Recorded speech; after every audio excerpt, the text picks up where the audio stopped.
Hi, I'm Marjorie Drucker, and we are back in my kitchen today, and we're going to be making something that is true to my heart, and it's a habanero flank steak chili with a wonderful dark ale. Habanero peppers are a very spicy pepper. They're also known as Scotch bonnet peppers because they look like a little Jamaican hat. And they are incredibly hot, but I always refer to them as the Chanel No. 5 of peppers because they have this incredible fragrance. As hot as they are, they're that fragrant. So to start this recipe, we're going to heat a large pot and we're going to add a little bit of olive oil. And this recipe is very versatile, so that if you don't want to use flank steak, you can use another cut of meat that maybe isn't as expensive. I wouldn't use anything like a filet mignon because, first of all, it's too lean, and secondly, it's too good of a piece of meat. This meat is going to cook in tomatoes and spices, and it's going to become real tender, so you don't need an already tender piece of meat. So we're going to start by adding some chopped garlic, and we're also going to add some chopped onion. And I'll just show you really quickly how very easy it is to get a nice fine dice on an onion. I go horizontally and I make some slats, and then I go vertically and I do the same thing. And then you turn it around, back where you started.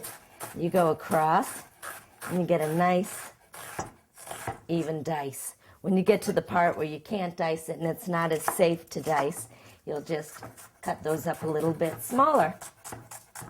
So every good chili starts with onions and garlic. Everything good starts with onions and garlic. So we'll add that into our pot. And now, I always add peppers to my chili.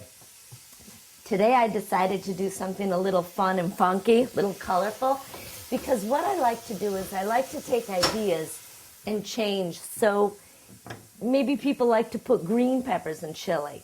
Well, once they're cooked, they're not as pretty anymore. So I thought, wouldn't it be fun if we just used all yellow peppers? So that's what we're going to do today, and use all fresh yellow peppers. And they're really easy to cut. I'll show you another quick trick, is that I just cut the sides.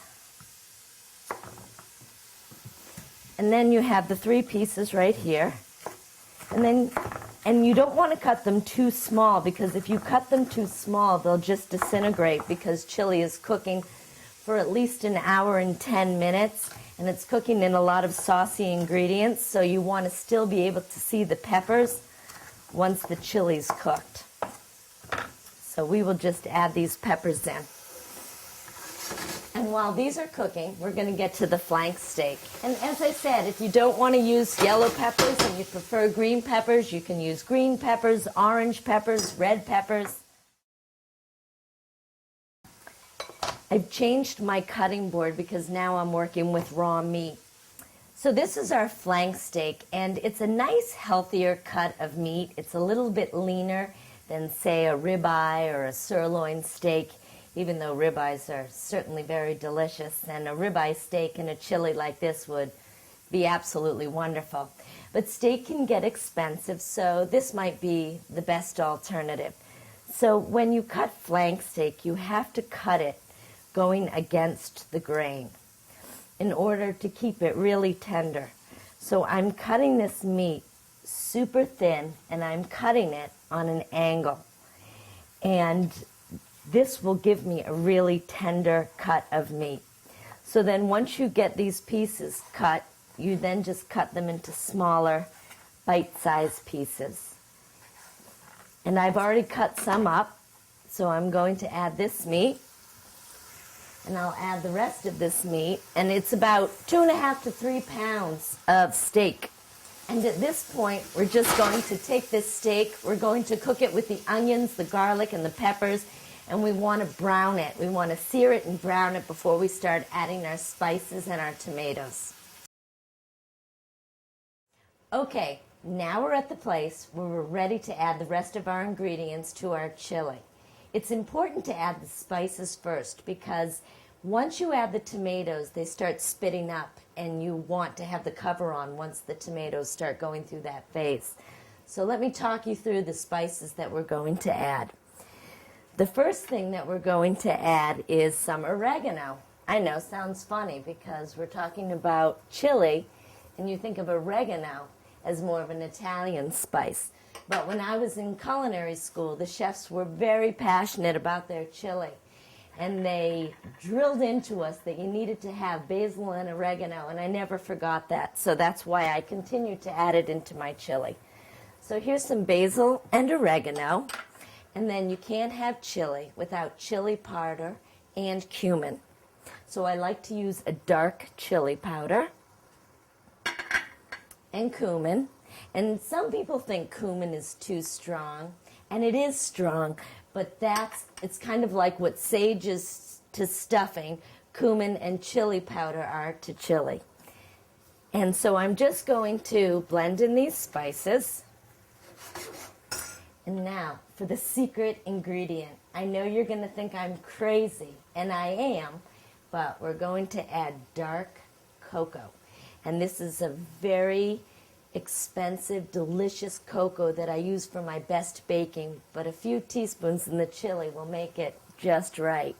So what the cocoa does is it has a thickening effect, much like how confectionery sugar and cornstarch do, how they thicken sauces and frostings. That's what we're going to do.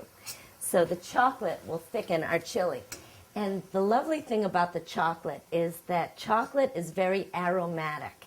And when we're baking in the restaurant, you can always smell when the brownies are baking because there's just this beautiful chocolate vapor.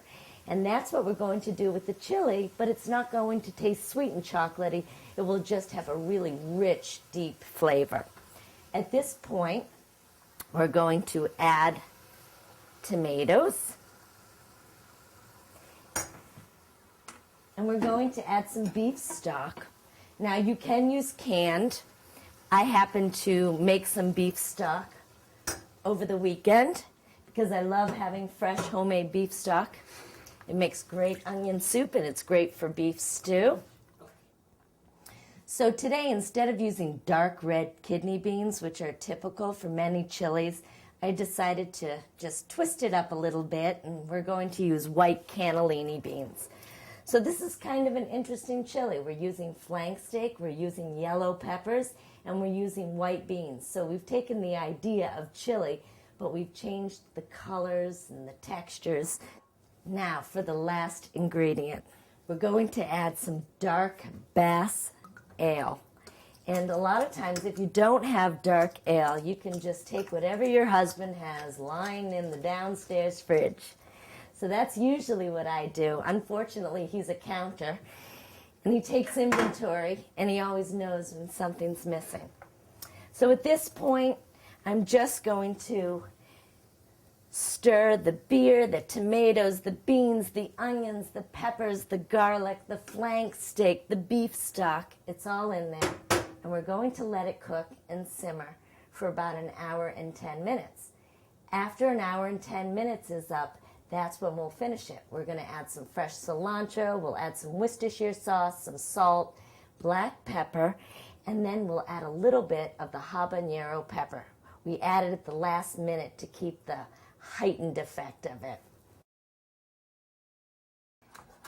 So we have our chili right in front of us, and now we'll finish it off with some freshly chopped cilantro. Again, I like to keep the fragrance at its peak, so it's really important to add the cilantro last.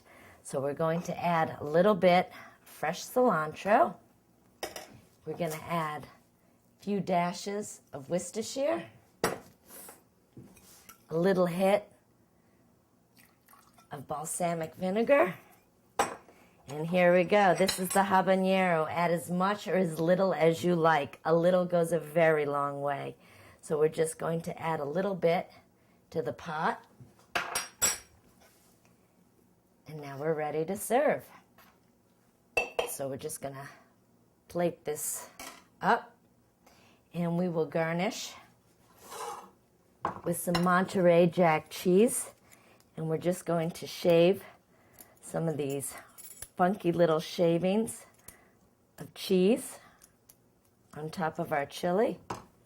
It's kind of like a two-color cheese, both white and orange. It might be even a little bit easier to grate it, but we'll just keep that in the corner. We're going to add a little bit of little banana peppers and vinegar, a little bit of scallion, a few cilantro leaves, clean up our plate.